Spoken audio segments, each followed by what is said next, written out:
बीच में गोपियों को अहंकार हो जाता है और राधे तुम बड़ी भागनी कौन तपस्या कीन, तीन लोक तारण तरण सो तेरे अधीन। भगवान किसी के अधीन नहीं होते हैं, है ना। भगवान तो भगवान है। गायब हो जाते हैं। गोपियां गीत गाती है, पागल हो जाती हैं। जय तिते धिकम जन्मना ब्रजा से तेंदिरा सस्व तत्रही। बाद में भगवान प्रकट हो जाते हैं, महारास होता है। उस महारास में एक शंखचूर्ण नाम का दैत्य आता है और वो दैत्य सीधे के सीधे गोपियों को उठाता है और भगवान ने उस शंखचूर्ण नाम के दैत्य को मारते हैं। उससे एक ज्योत निकलती है और वो ज्योत सुदामा में विलीन होती है। सुदामा में क्यों विलीन हुई? गर्ग संहिता में इसकी कथा है। सुदामा एक रूप में गरीब ब्राह्मण और एक रूप में शंखचूर्ण नाम का दैत्य बने थे। राधा ने सुदामा को श्राप दिया था और सुदामा ने राधा को श्राप दिया था। सुदामा जी द्वारपाल थे, है ना। भगवान श्री कृष्ण बिरजा के यहाँ गए हुए थे और राधा भगवान के पूछती है, सुदामा रोकते हैं। राधा ने सुदामा को श्राप दिया और सुदामा ने राधा को श्राप दिया। और राधा ने कृष्ण को श्राप दी थी कि हम तुम्हारे साथ हैं लेकिन तुम्हें हमसे पेट नहीं भरा तो तुम्हारे 16,108 लुगाई रहेगी, तब तुम्हारे समझ में आएगा। सो ये उनने श्राप दिया था, जिसमें बिरजा भी कालिंदी के रूप में अवतार लेती है। ऐसे करके बोले अब हम लोगों को श्राप मिला तो मैं रहूंगा कैसे। तो गोलोक का 84 कोस का खंड ये वृंदावन में आया है और गोवर्धन द्रोणाचल पर्वत के पुत्र रूप में उनका अवतरण हुआ। और बाद में अगस्त जी ले आते हैं और कहते हैं, हनुमान जी ले आते हैं। कई जगह कई प्रमाण मिलते हैं। जब समुद्र बंध गया तो बोले जो जहाँ लिए है वहीं रख दो, तो गोवर्धन को वहीं रख दिया गया था। जय जय श्री सीताराम। आइए यहाँ नंद बाबा शंकर जी की उपासना महाशिवरात्रि को अंबिका वन में शिवालय में जाते हैं और रात्रि जागरण करते हैं। बूढ़े थे इसलिए पैर फैला करके थोड़ा पीठ को सीधा करते। उसी समय एक अजगर आया और बाबा के दो ही पैर मुंह में डाल लिया। बाबा चिल्लाए, अब जबड़े में दबा लिया। बाबा चिल्लाए, ग्वाल बाल आए और जलती हुई लकड़ी से अजगर के मारे और जैसे मारे तो अजगर ने उच्च किया और बाबा के घुटने तक निगल गया। और जब मारे तो एक बार मारे तो कमर तक निकल गया। ग्वाल वालों ने आप नहीं मारना, नहीं बाबा को पूरे कर देगा, अब नहीं मारे नहीं तो वो उतने पकड़े था और मारे तो सीधे एक बीता से ऊपर हुमक देता था निगल जाए। कृष्ण को बुलाया और कृष्ण ने अपने पैर उसके मुंह में रखे, एक दिव्य गंधर्व के रूप में परिणित हो गया। ये कौन था? बोले ये गंधर्व था और वो गंधर्व बड़ा सुंदर था। एक कुरूप महात्मा को उसने हंसी किया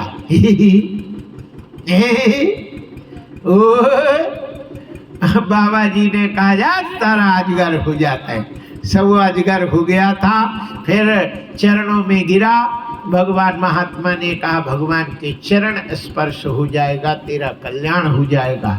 अच्छा, बाबा जी कभी श्राप नहीं देते, इतना ध्यान रखना।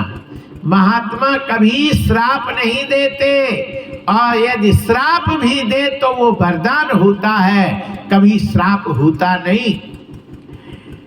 ऐसन हट करी हो पहचानी, असाध ते होए न कारज हानि, साधु से कभी काम की हानि नहीं होती है। गुस्सा में भी हो तो भी वो फायदा ही होता है। थोड़ी सी कथा हम बताते हैं प्रसंग भाई, और फिर हम आज रुक्मिणी विवाह श्री तुलसी शालिग्राम का विवाह है, तो यहाँ विवाह की चर्चा करेंगे। विवाह का सामग्री आई है कि नहीं आई है? नहीं करेंगे, हैं? सब सामान है। जय जय श्री सीताराम, बोलिए बाके बिहारी लाल की। अच्छा ये बताओ कि लड़का होने में खुशी होती कि नहीं, और शादी ना हो तो फिर दुखी होती कि नहीं, है ना? शादी ना हो तो दुख होता है। विष्णु भगवान ने जितने अवतार लिए तो उनकी शादी नहीं भई, कुंवारे मर गए। भगवान ने जितने अवतार लिए तो उनकी शादी नहीं हुई, ऐसे ही चले गए। माँ बाप तरसते रहे बहू आ जाए, लेकिन किसी ने आशीर्वाद नहीं दिया। भगवान ने कहा यार कम से कम किसी से आशीर्वाद तो ले लो, शादी तो हो जाए। तब नारद जी पहुंचे। सो नारद जी को बीच में एक शील निधि राजा की कन्या थी, तो उसका हाथ देखे तो बोले कि इसको जो वरण करेगा वो विश्व का विजेता होगा। नारद ने कहा मैं तो अभी कामे को जीता, संसार जीत लेता तो अच्छा है, ये हमसे वरण नहीं करेगी, सुंदर हो जाए, विष्णु से सुंदरता मांग ले। विष्णु भगवान के पास गए, बोले अपना रूप तुम दे दो। भगवान ने कहा कि ठीक है, लेकिन भगवान एक काम करना, जय विधि होए नाथी तिमोरा करो सुबेगदास मैं तोरा, जिससे मेरा हित हो वो करना। भगवान ने कहा ऐसे करेंगे। भगवान ने मुंह बना दिया बंदर का, हाथ पैर बढ़िया बना दिया। और जब गए तो सबने तो नरदय देखा, तो आगे आसन दे दिया। लड़की आई तो उसने बदरा देखी तो आंखें बंद कर ली, बड़ा भयंकर मुंह था। और आगे बड़ी, नारद ने कहा यार कछु ककड़ा उकड़ा पड़ गया होगा। आगे बैठे, अब वो बरमाला डालेगी। आगे बैठ गए तो वहां फिर नहीं देखी। सो फिर आगे बैठे, तब तक फिर नहीं देखी। अब इधर और आगे गए तो विष्णु भगवान आ गए, उनको बरमाला डाल दी। और नारद जी ने कहा वो दद्दा हमारी तो दुल्हन ले गए, हम ऐसे रह गए। तब तक शंकर के दूतों ने कहा अपना मुंह तो देखो, तब ना वो विवाह करती। देखा तो बंदर का भयंकर मुंह था और हाथ पैर अच्छे। नारद ने कहो ये विष्णु जितना धोखेबाज है उतना संसार में कोई नहीं है। स्वार्थी मथत सिंधु रुद्रहि बोरायो, असुर प्रेर विषपान करायो, असुर सुरा विष संकरहि, आपुर मामनिचार, अस्वार्थ साधक सकल तुम सदा कपट व्यवहार। ये कपटी है और बढ़िया पत्नी ले ली लक्ष्मी, और मणि ले ली, और बाबा शंकर जी को जहर पिला दिया, और असुरों को बोतल धरा दी, मदिरा की बोतल, अपना माल ले लिया। आज मैं इसको अच्छा सबक सिखाऊंगा। भले भवन पुन बाय न दीना, पाबहुगे तुम आपन कीना। अच्छा तुम बयाना दिए, आज मैं तुम्हें, अरे दई हो श्राप की मारी हो जाई, दई हो श्राप की मारी हो जाई, जगत मोर उपहास कराई। नारद जी बीच में विष्णु भगवान मिल गए। खिसियाने तो थे ही, बोले हम तुम्हें इतना श्राप देंगे कि जिंदगी तुम्हें याद करना पड़ेगा। भगवान ने कहा तुम महात्मा हो और महात्मा वरदान देते, गुस्से में हो तो आशीर्वाद ही देते। बोले हम तुम्हें आशीर्वाद देंगे, हम तुम्हें नहीं देंगे, श्राप देंगे। बोले कि देव आशीर्वाद होगा।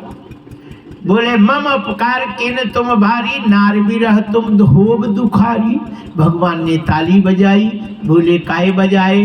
बोले यार महात्मा जी, हम लुगाई के लिए तरस रहे कि मोर बध के हम भी जावे, गाड़ी ओरी गाँव है, ऐसे मर जाते रहे और कोई आज तक हमें आशीर्वाद नहीं दिया। और पत्नी आएगी और विरह में तो आनंद रहता है ना। पत्नी घर में रहे, पति रहे तो 24 घंटा न पत्नी पति की याद करती या न पति पत्नी की याद करता, काम करते रहते। और कहीं दूर हो गए और 4-6 महीना से ना मिले तो पत्नी ऐसे बैठी रहती, क्या कर रहे होंगे मेरे स्वामी जी, क्या कर रहे हो? और पति भी ऐसे बैठा, मेरी घरवाली क्या कर रही होगी। कहने का मतलब है कि दूर में विरह में ही आनंद है, चिंतन है, और पास में तो कुछ नहीं होता। बहुत अच्छा है, पत्नी रहेगी दूर रहेगी, विरह में आनंद। गोपियां उद्धव से कहती है, उद्धव तुम क्या जानो, है ना, दूर में स्त्री को पति से कितना प्रेम होता है और पास में कछु नहीं होता, दूर में ही विरह में ही चिंतन होता है। नारद का तो दूसरा श्राप देंगे। बोले वो भी वरदान होगा, दे के देखो। बोले करी है कि सहाय तुम्हारी। भगवान ने आसे ताली ठोका। बोले काहे ठोके? बोले सुनो, फौज रखेंगे तो उन्हें तनख्वाह देना पड़ेगा, वो कहाँ से ले आएंगे, और यूनिफॉर्म देना पड़ेगा, और गाड़ी देना पड़ेगा, रोड बनवानी पड़ेगी, और उनको तुपक बंदूक देना पड़ेगा। ये अबंदरों को कुछ नहीं देना है। नख आयुध गिरिपाद पधारी, और गले चले गगन महीक्षाचारी। के हरिनाद भालू कपि करही, डगमगाहि दिग्गज की करही। नारद जी तीसरा श्राप देने ही वाले थे, तब हरि माया दूर निवारी। नहीं तह रमा न राजकुमारी। न रमा थी न राजकुमारी कोई नहीं।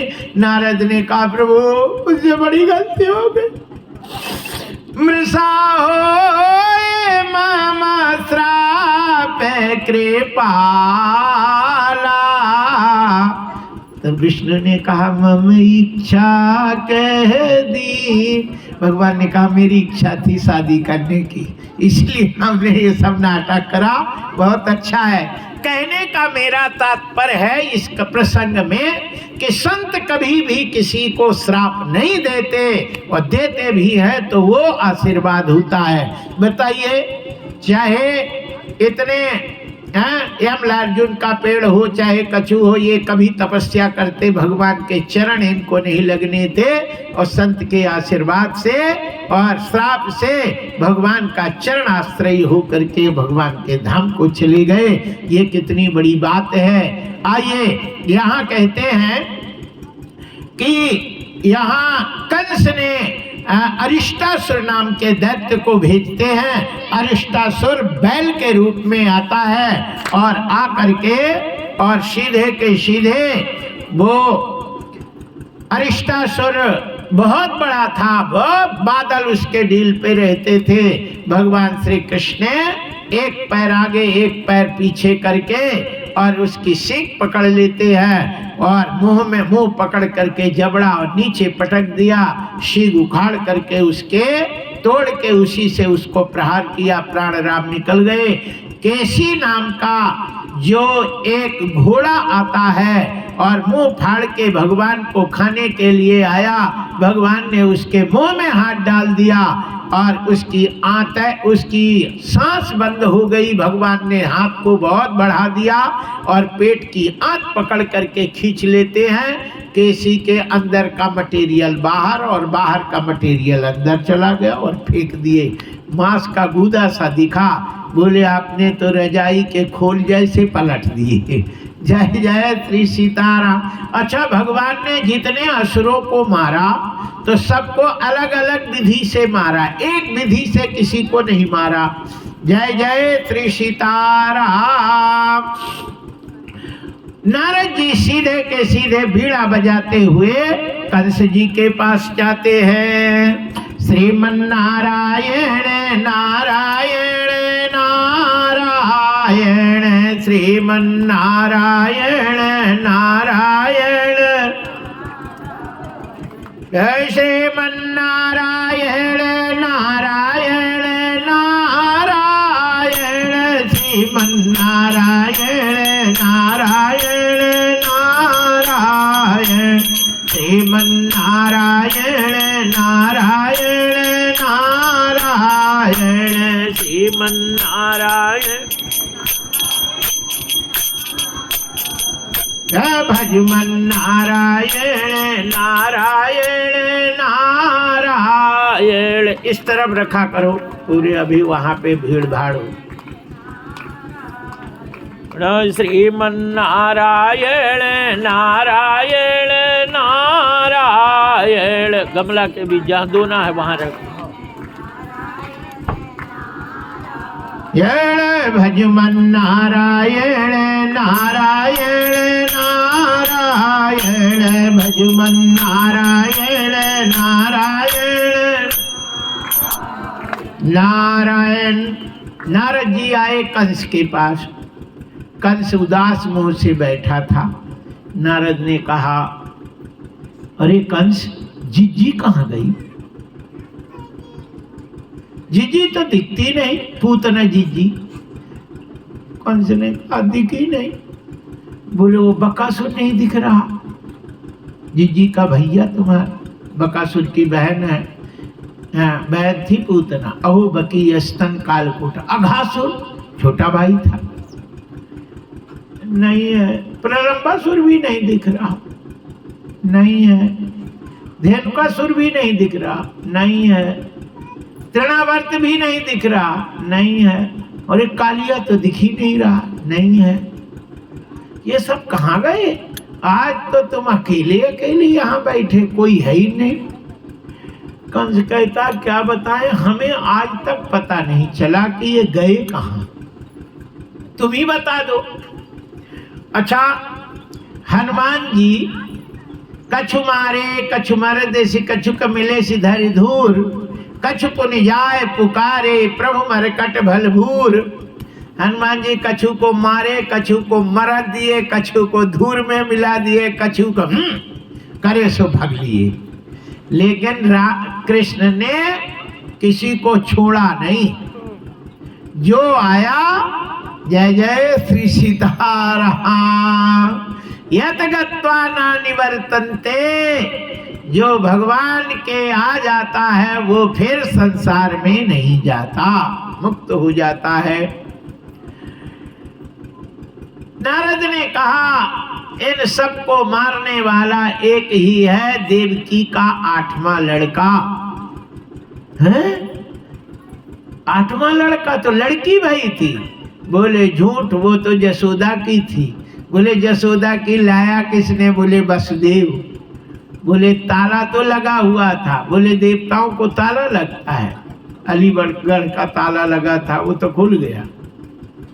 पहलुआ कहाँ गए थे? बोले सो गए थे, जादूगर का काम चला।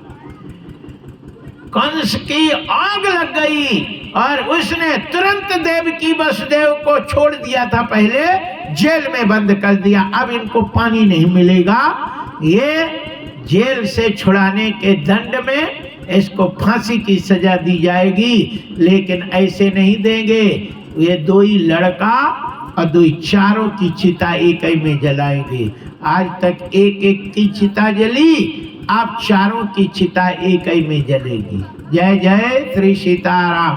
अक्रूर जी जाओ, उन दोनों को बुला ले आओ। और कहना प्रियदर्शनी होती है, वहाँ सबका निमंत्रण है और उन्हीं को निमंत्रण देना, बाकी किसी को नहीं। उन्हीं की यहाँ पे हम बलि देंगे, अपने हाथ से मारेंगे। अक्रूर जी को भेजा इधर, नारद जी कृष्ण से कह देते हैं और कृष्ण को पता चल गया और अक्रूर जी आ गए भगवान से कृष्ण गांव को लेकर के और वृंदावन जाते हैं। अक्रूर जी मिले, अक्रूर जी कुछ कहने ही वाले थे, कृष्ण भगवान ने कहा तुम नहीं कहो, हमें सब नारद बता गई। 3:30 बजे और कृष्ण भगवान नहा धो के 3 बजे सीताराम। अक्रूर जी ने कहा कौन सीताराम? हमने कहा, बोले उठ जाओ चलो। बोले इतना जल्दी? बोले गोपियों के मारे तुम जा नहीं सकोगे, इसलिए रात को निकल लो। और अक्रूर जी को ऐसे आंख धोए और रथ में बैठे, कृष्ण दाऊ दोई रथ में बैठे चल दिए। गोपियां तो पूरी खड़ी थी, पकड़ ली कान घोड़े की, बोले नहीं जा सकते, हम अयोध्यावासी थोड़ी हैं। अयोध्यावासी सो गए और तब ने सुमंत्र से कहा खोज मारी रथ हाँ कहूताता आन उपाय बनही नहीं माता। कपटी खोज मिटा के चला गया था, बेचारे तड़पते रहे। हम अयोध्यावासी नहीं हैं, हम गोपियां हैं, हम सोने वाली नहीं है कि तुम चले जाओ, जाने नहीं दे सकती। भगवान ने कहा जाने, अब हमें तो वहां निमंत्रण, एक कार्ड, बोले कार्ड वोर्ड छोड़ो, हम नहीं जाने देंगे। भगवान ने कहा हमसे जो चाहो ले लो, लेकिन मुझे जाने दो। अच्छा, गोपियों को ये पता था कि जब बांसुरी बचपन में चुरा लेवे तो कन्हैया जब तक नहीं सोते थे, जब तक बांसुरी नहीं चिपका लेते छाती से, सो गोपियों ने सोचा कि बांसुरी ले लो तो ये फिर वहाँ सोएंगे नहीं और यहीं चले आएंगे। गोपियों ने बांसुरी ले ली और कृष्ण को जाने दिया। याद रखो, इस कथा से ये शिक्षा लेना चाहिए कि भगवान से भगवान की कोई वस्तु नहीं मांगना चाहिए, भगवान से भगवान को ही मांग लेना चाहिए। और जब भगवान को मांग लोगे तो भगवान की सब संपत्ति है ना। अच्छा, लड़की वाले है ना आते हैं, सो कहते हैं हमें तो बस लड़का चाहिए, हम ही से ले लो 2-4 हजार, जो भी लेना है, 1,00,000-2 लाख। सो कितने बदमाश, दे दू के मोड़ी को ब्याह देते और मोड़ी पूरे में कब्जा कर लेती। जय जय श्री सीताराम, है ना, पूरे में कब्जा कर लेती। और पति की हिम्मत नहीं किसी को कछु देना हो, और बिना पत्नी के पूछे वो कछु उठा नहीं सकता है ना। हाँ, और पति तनख्वाह लेके आवे और कहीं घर धर दे तो फिर जय जय सीताराम, 1 रुपया नहीं निकाल सकता। हाँ, बिना पूछे जय जय श्री सीताराम। ऐसे यदि भगवान के तुम ले लिए, भगवान मिल गए, तो भगवान की पूरी संपत्ति तुम्हारी हो गई और तुम भगवान से एक वस्तु लोगे तो घाटे में रहोगे। इसलिए भगवान से भगवान को ही मांगना चाहिए, भगवान से भगवान, संसार की कोई वस्तु नहीं मांगना चाहिए। बोलिए, बाकी गोपियों ने यही गलती करी जिसके कारण भगवान दोबारा गोपियों के पास कभी नहीं गए। गए तो गए, फिर गोपियों के पास कभी आए नहीं। कि आए हैं, कहीं आए हो तो बताना। दाऊ दादा तो गए थे, लेकिन कृष्ण ने दोबारा कभी गोपियों के पास नहीं गए, क्योंकि उन्होंने दे आए थे। जैसे मान लो कोई दुकानदार के पास जाओ, कह दो कि हमें 1,000 रुपया दे दो, वो कहे ऐसे नहीं देंगे, तुम अपना जो है नाक की कील रख लो या सोना कछु धर लो, और तुम धरे आए और फिर वो तुमसे नहीं बोल सकता, क्योंकि तुमने धैर्य है, तुम उसी को बेच के अपना पूरी कर दो, है ना। यदि कुछ नहीं लेते उसके बदले में तो वो कह सकता है पैसा दो, यदि कोई गहन धर दो तो वो नहीं कह सकता, उसी से अपना कर सकता। गोपियां भगवान के बदले बांसुरी ले ली और भगवान ने फिर जीवन में कभी बांसुरी नहीं बजाई कि बजाई। वृंदावन के अलावा कहीं बांसुरी आप लोगों ने देखा?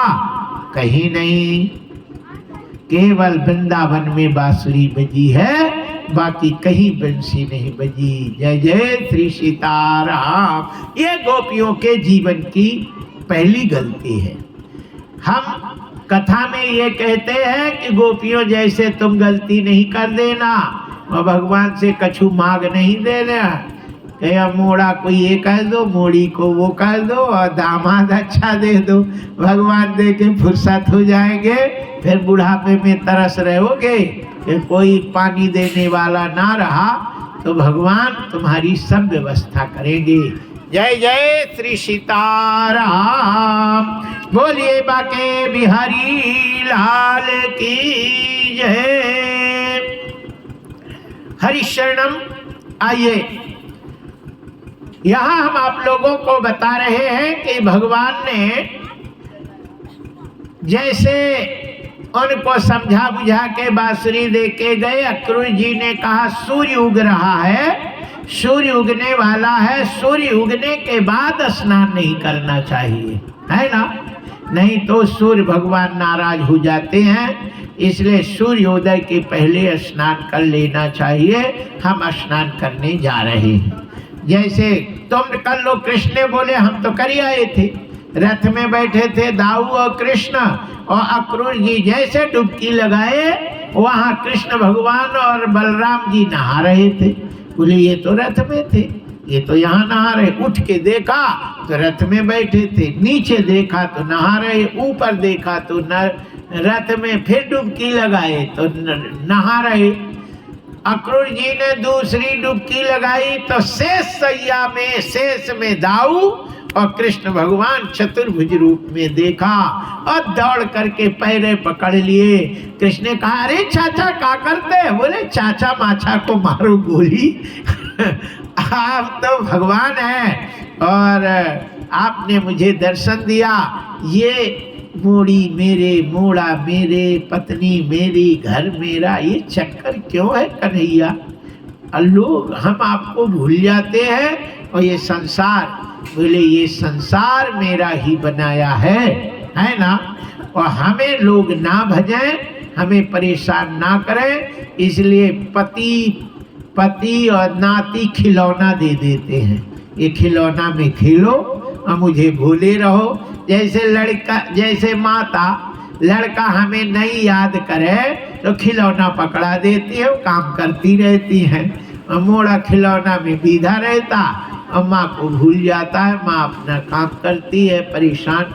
भगवान को परेशान ना हो इसलिए नाती, पति और यही सब रिश्तेदार खिलौने रूप में दे देते और खिलाते रहो और भगवान को भूले रहो, है ना। इसलिए पूरी कथा में हमने बताया कि ये खिलौना तो है लेकिन खिलौने ही नहीं खिलाओ, भगवान का नाम लेते हुए खिलाओ, है ना। हाँ, कान्हा है, कृष्ण है, भगवान का स्मरण करते रहना चाहिए। जय जय श्री सीताराम। आइए, यहाँ भगवान श्री कृष्ण आगे चलते हैं।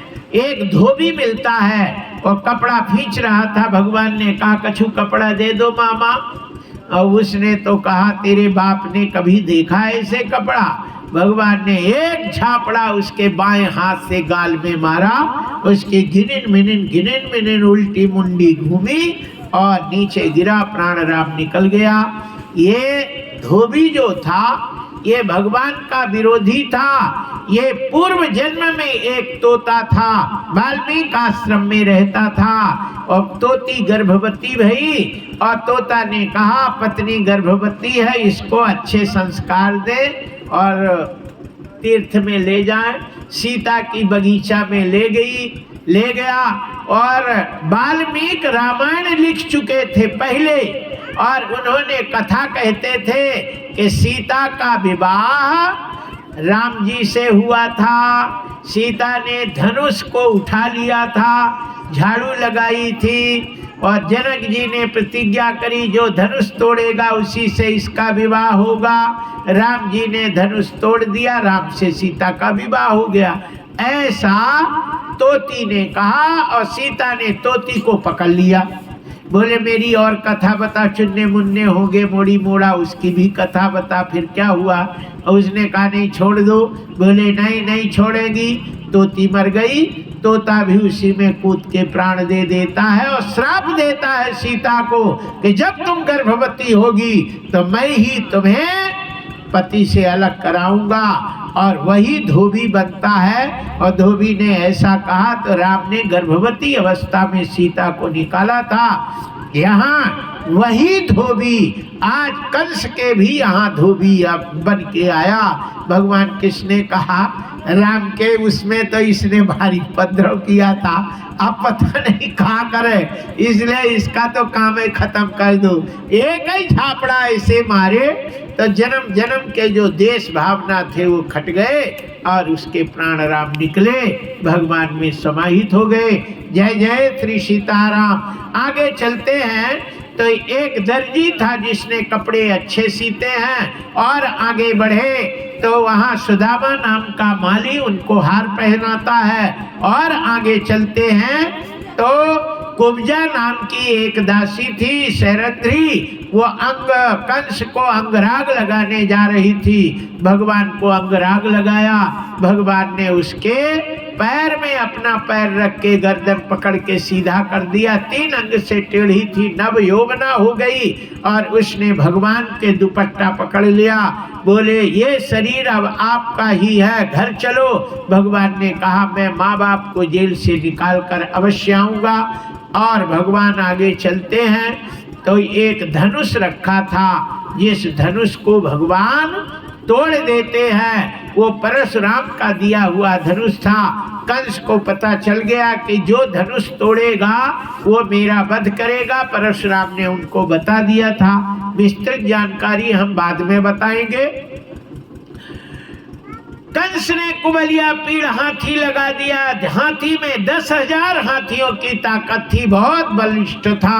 भगवान ने कुबलिया पीड़ हाथी का वध कर देते हैं। मुष्टिक चाड़ू सल तो सल का वध करके कंस का वध करते हैं और उग्रसेन को जेल से निकाल करके राजगद्दी में विराजमान करते हैं। माता पिता को जेल से निकाला और माँ बाप उनको पढ़ने के लिए संदीपनी आश्रम में भेजते हैं। संदीपनी आश्रम में सुदामा जी से मिलते हैं और वहाँ गुरु पुत्र को गुरु दक्षिणा दे करके भगवान आते हैं। जरासंध की 2 लड़कियां थी, अस्थि प्राप्ति 2 ही अब विधवा होने के बाद अपने बाप जरासंध के पास गई। जरासंध ने 23 अक्षौहिणी सेना लेकर के आक्रमण करता है। भगवान ने देखते देखते ही सारी सेना को मारकर जरासंध को अकेले छोड़ देते हैं। 17 बार आक्रमण करता है भगवान। 17 बार दाऊ दादा ने सारी सेना मार दी। 18वीं बार तो काल यवन को वो साथ में लाता है और एक काम और करता है, ब्राह्मणों के चरणों की सेवा चरण रज लेता है और कहते हैं ब्राह्मण के चरण सेवा करने, चरण धोने वाले को भगवान कभी नहीं मारते। भगवान सीधे के सीधे द्वारकापुरी का निर्माण कराया और वहाँ सबको योग माया के द्वारा भेज दिया और भगवान मुचकुंद के द्वारा काल यवन को भस्म कराते हैं और सीधे एक गुफा से निकल के दूसरे गुफा में घुस गए और जरासंध ने आग लगा करके भगवान कृष्ण और दाऊ दादा 2 ही को जला डाले। ऐसे घोषणा की। भगवान द्वारकापुरी में आनंद से रहते हैं और उग्रसेन भी वहाँ आनंद से रहते हैं। यहाँ कहते हैं कि नारद जी बीड़ा बजाते हुए सीधे के सीधे आते हैं और उग्रसेन से बोलते हैं, क्यों इन लड़कन की शादी करोगे कि नहीं? इन्हें ऐसे पहलवान बनाओगे? उग्रसेन ने कहा, क्या बताएं? कोई मोड़ी मिले तो शादी करें। यहाँ मछली है, मछलियों से शादी थोड़ी होती है मूड़ा की। नारद ने कहा, हम एक बात तुम हमें बताओ। बोले क्या?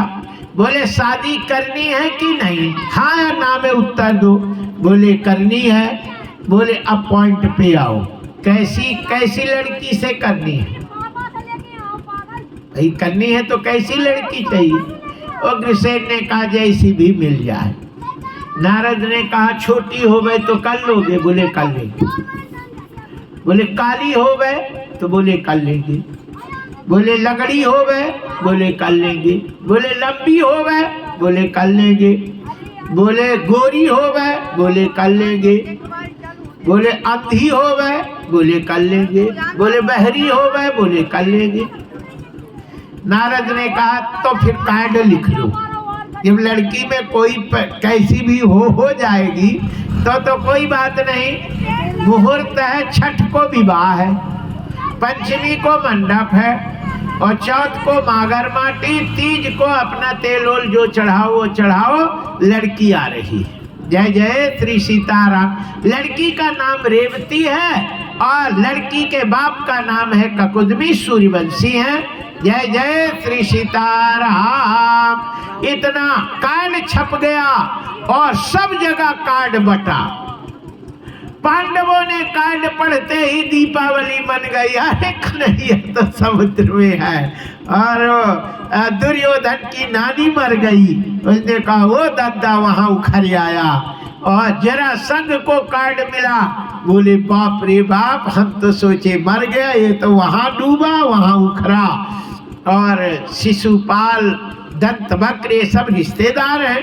शिशुपाल तो फुआ का लड़का है, फुआ का लड़का है सगा, उन्हें तो कार्ड मिलेगा ही। अब तो सभी लोग बारात में, दाऊ दादा की बारात में, बारात का एक लड़की वहीं आ गई थी।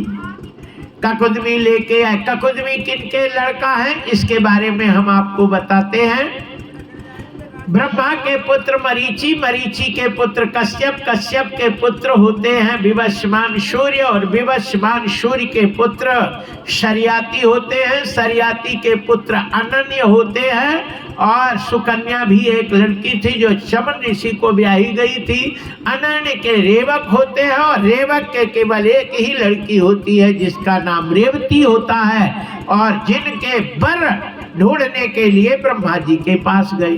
अच्छा, मोड़ी मोड़न के, मोड़ी का जन्म होता है तो वर जन्म के पहले लेके आती है ना। अब बस कौन सा दूल्हा है इसको ढूंढते हैं, कुंडली मिलाते, फिर ये है। जब मिल गया तो बोले कर दो शादी, नहीं मिला तब तक नहीं करते। और ककुदमी ने कहा, कौन कुंडली मिलाए? ब्रह्मा से पूछ ले, मैं जो दूल्हा ब्याज दे। जय श्री राम। सतयुग की बात है। सतयुग के लोग बहुत लंबे होते थे, है ना।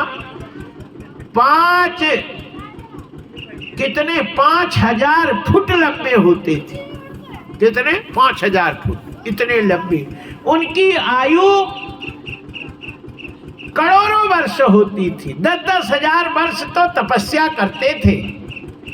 हड्डी में प्राण रहता था, है ना। 10,000 वर्ष बैठे हैं तपस्या, 1000 वर्ष तो कछु नहीं। जैसा ही सतयुग के बाद त्रेता लगा, आयु कम हो गई, हाइट कम हो गई। द्वापर में और हाइट कम हो गई, आयु कम हो गई। और कलयुग में तो 5-6 फुट के हो गए, है ना। और आयु अब तो जो है 100 वर्ष भी नहीं रहती। 60-65 से टन गणेश होना शुरू हो जाती है ना। 40-45 से मरना शुरू हो जाते और 60-65 तक अधिया जाते। 80-90 में 2 ही 4 बचते हैं, है ना, सब साफ। बोलिए बाके बिहारी लाल की जय। ककुदमी ने, ब्रह्मा ने कहा तुमने क्या कर रहे थे? अरे बोले तुम्हारे यहाँ 5 मिनट लग गया। बोले यहाँ का 5 मिनट जानते हो? सतयुग निकल गया, त्रेता निकल गया, द्वापर लगा, जाओ जल्दी, नहीं तो ये भी इस मोड़ी के इतने दूल्हा सब बिना कुंवारे मर गए रड़ुआ, और ये यहीं पे रह गई। अब जाओ जल्दी से दे आओ।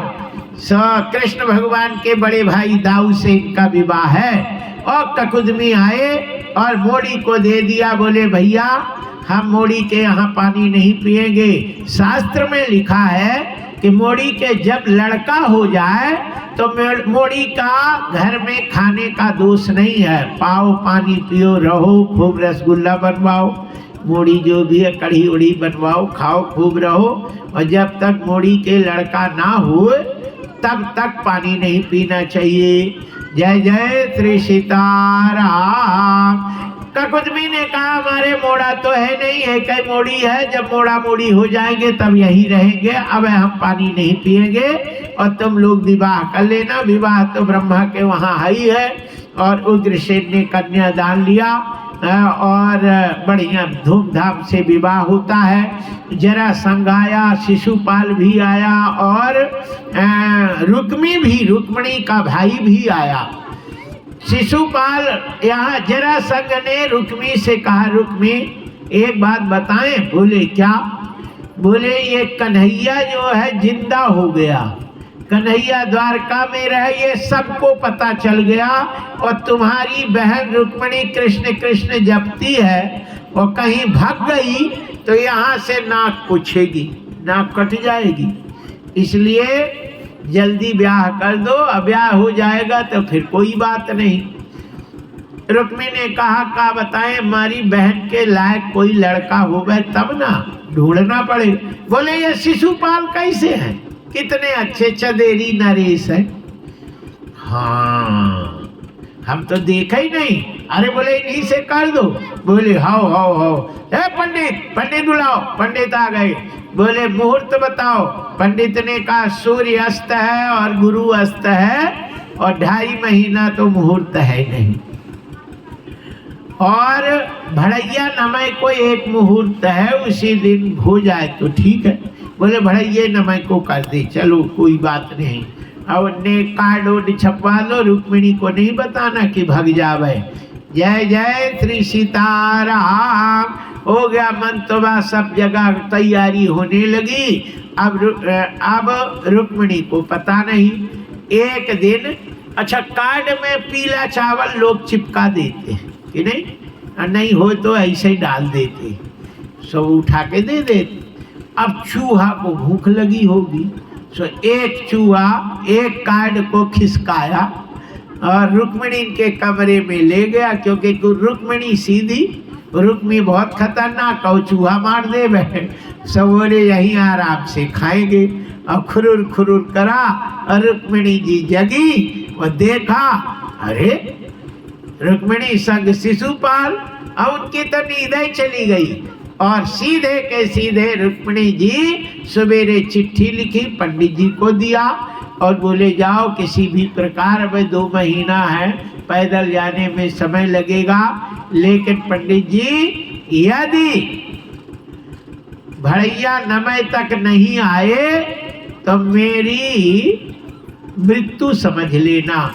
जय श्री सीताराम। पंडित जी ने कहा बिटिया तुम चिंता नहीं करना, मैं तुम्हें मरने नहीं दूंगा। बताओ कितनी दूर है कुंडनपुर महाराष्ट्र में और द्वारका गुजरात में समुद्र के किनारे, और ये महाराष्ट्र से पंडित जी, पहले ट्रेन नहीं चलती थी, बैलगाड़ी और कोई बस भी नहीं चलता था, वो तो सीधे पैदल बेचारे चले और चलते चलते चलते चलते चलते और पंडित जी शाम के पहुँचे द्वारका, है ना, अष्टमी को शाम के। अब 9वीं को भड़ैया नमय थी, विवाह था, मुहूर्त सुबेरे का था। और पंडित जी ने कहा। कृष्ण भगवान चिट्ठी वहीं रखी और दारुक को बुलाया। बोले दारुक रथ ले आओ। रथ ले आए। पंडित जी बैठो और कृष्ण बैठे और चल दिए। वो घोड़ा कैसे थे मालूम है? जे जल चल ही थल ही की नाई, तापन बूढ़ बेग अधिकाई। वो घोड़ा जल में थल जैसे चलते थे, ऐसा गोतल घोड़ा थे। और उनने रथे और बैठे और समुद्र को उनने ऐसे सरसरा के पार किया और पूरे में जा रहे सड़ सड़ सड़। इधर सुबह होते ही 4 बजे जहां चिट्ठी में लिखा था वहीं पहुंच गई। याद रखो नहाने का समय 3:30 बजे, 3 बजे से शुरू हो जाता है। 3 बजे के पहले नहीं नहाना चाहिए। जो 3 बजे नहा लेता है उसकी सारी मनोकामना सूर्य भगवान पूरी करते हैं, है ना। और जो डर जाता है जाड़े से तो ये समझो कि वो तो डरी गया, है ना। फिर तो वो बीमारी उसको लगनी ही है। बोलिए बाके बिहारी लाल की जय। रुक्मिणी जी नहा लेती हैं और सखियों के साथ देवी की पूजा करने चली गई। और इधर रुक्मी शिशुपाल अपने मोर सज धज के सवेरे का 8 बजे का मुहूर्त था और इधर भगवान से कृष्ण पहुंच गए थे। रुक्मिणी ने सोचा कि अबे आए नहीं और क्या बात है, अब नहीं आएंगे तो हमें मरना पड़ेगा। लेकिन पंडित जी ने तौलिया जो बांधी थी वो डंडा में लगा के ऊपर हिलाया। रुक्मिणी जी समझ गई कि पंडित जी आ गए और वरमाला लेके गई। भगवान श्री कृष्ण को डाल दी और भगवान श्री कृष्ण हाथ पकड़ के रथ में बैठाया और रुक्मिणी के कान में बोले, हम रात भर के तो थके हैं, आंखें चिरमिरा रही है, इसलिए हम थोड़ा लेट जावे और तुम रथ चलाओ। रुक्मिणी चलाने जानती। रुक्मिणी ने कहा हम तो युद्ध भी करना जानती, तलवार भी चला लेती, रथ भी चला लेती। बोले वाह, अब तुम रथ चलाओ, रास्ता तो तुम्हें मालूम है? बोले हाँ मालूम है। द्वारका की तरफ बोले हाँ मालूम है, हम वही रास्ता में तो देखती रही खड़े होके। बोले चलो अब रास्ता तुम्हें मालूम है, चलाओ। और दारुक भी और कृष्ण आराम से लेट गए। इधर रुक्मी आ गया। बहन ये क्या कर रही? बोले भैया ससुराल जा रही। बोले ससुराल जा रही? हमने तो तुझे ब्याह वहाँ, बोले वो दूल्हा हमें पसंद नहीं है, हम अपने पसंद का ढूंढ ली है। कहाँ है तेरा पसंद? बोले वो पीछे सो रहे हैं। और उसने लात मारी रथ में, उठ जल्दी। भगवान ने कहा कोई रे, अब तो रात भर तो खचर पचर। बोले तेरा काल में हूं, मेरी बहन को तूने ऐसा है, बहन चोर, बहन चुरा के ले जा रहा है, मैं तुझे नहीं छोड़ूंगा। तूने तो पूरे सैनिकों को पागल बना दिया। वो तो रो रहे थे, बोले सीता से अंबर हो गया, राम जी सीता ले गए और ये तो तुमने मेरी बहन ले जा रहा है।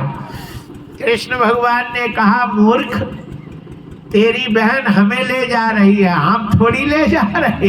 देख रहा चला रही है, यदि घर ले जाती तो अब कहाँ ले जा रही? पूछ उससे, कहाँ ले जा रही बहन? बोले हम अपने घर जा रही। बोले तुमने इसमें भी जादू कर दिया, आज मैं तुम्हें नहीं छोड़ूंगा। और उसने धनुष बाण लिया और भगवान ने धनुष बाण से उसके धनुष बाण तोड़ दिए, घोड़ा मार दिए, ध्वजा तोड़ दिया, रथ तोड़ दिया और भगवान ने सुदर्शन चक्र जैसे करा। रुक्मिणी जी घबरा गई और चक्कर आ गए, गिरने लगी। भगवान ने रोका, भगवान ने पानी वानी छिड़का। रुक्मिणी का मेरा भैया, बोले भैया कसाई है? बोले नहीं स्वामी, मेरे भाई को नहीं मारो। देखो, बहन के सामने भाई की हत्या कभी नहीं हो सकती है ना। और बहन भाई है तो भाई के सामने चाहे बहन की हत्या हो जाए, लेकिन बहन के सामने भाई को कोई नहीं मार सकता। ये है भाई में प्रेम। जय जय श्री सीताराम। कहते हैं कि भगवान ने कहा ठीक है, काहे को भैया बचा रही? बोले मजाक वजाक करने हो तो किससे करोगे? भगवान ने कहा चलो मजाक करे देते। आधी मूछ आधी दाढ़ी बना दी और रथ में बांध दिया। भगवान चले गए। इधर चिट्ठी देख करके द्वारकाधीश के चिट्ठी दाऊ दादा ने देखा। अरे बोले ये तो वहाँ गया शिशुपाल और जरासंध, हमें उनको संभालते हैं। उन्होंने तुरंत सेना लेके चलते हैं और इधर भगवान श्री कृष्ण आ जाते हैं और दाऊ दादा जरासंध शिशुपाल आदि सेना को रोक लेते और बोले आज कृष्ण नहीं है, आगे बढ़ोगे तो मैं मार दूंगा।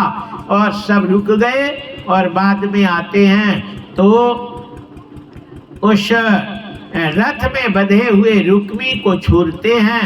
रुक्मी दाऊ दादा से तो विरोध मानता है, कृष्ण से विरोध नहीं मानता। बाद में उसने अपनी लड़की का विवाह प्रद्युम्न से करता है और लड़का की लड़की नातनी से विवाह अनिरुद्ध से कर रहा था। तभी उसने दाऊ दादा ने उसका वध कर दिए थे। कथा लंबी है, हम यहीं पे कथा को रोकते और श्री कृष्ण के विवाह की तरफ चलते हैं। भगवान श्री कृष्ण और रुक्मिणी का विवाह मंडप लग गया और यहाँ तुलसी शालिग्राम का विवाह संपन्न होगा। कन्यादान लेने वाले जल्दी आ जाएं और तुलसी का श्रृंगार करें, गठजोड़ा बांधे, पाँव पखारें।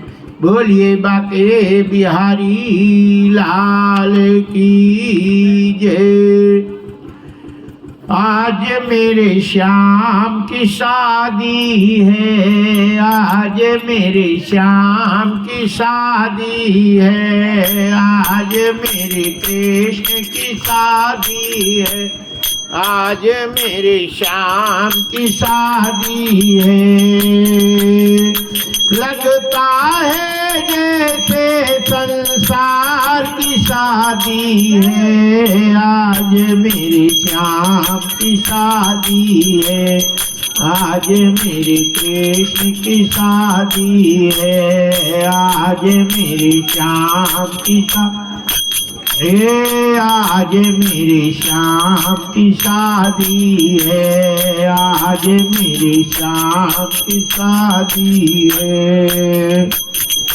दूल्हा बन गए श्याम बिहारी, दूल्हा बन गए श्याम बिहारी, नाचे सारे लोग नर नाचे सारे लोग नर नारी। मेरे सावरिया सरकार की, मेरी अलवेली सरकार, दूल्हा दारी नगरिया वाला, दूल्हा दारी का नगरिया वाला। आज मेरे श्याम की शादी है, आज मेरे श्याम की शादी है, आज मेरे श्याम की शादी है, आज मेरे श्याम की शादी है।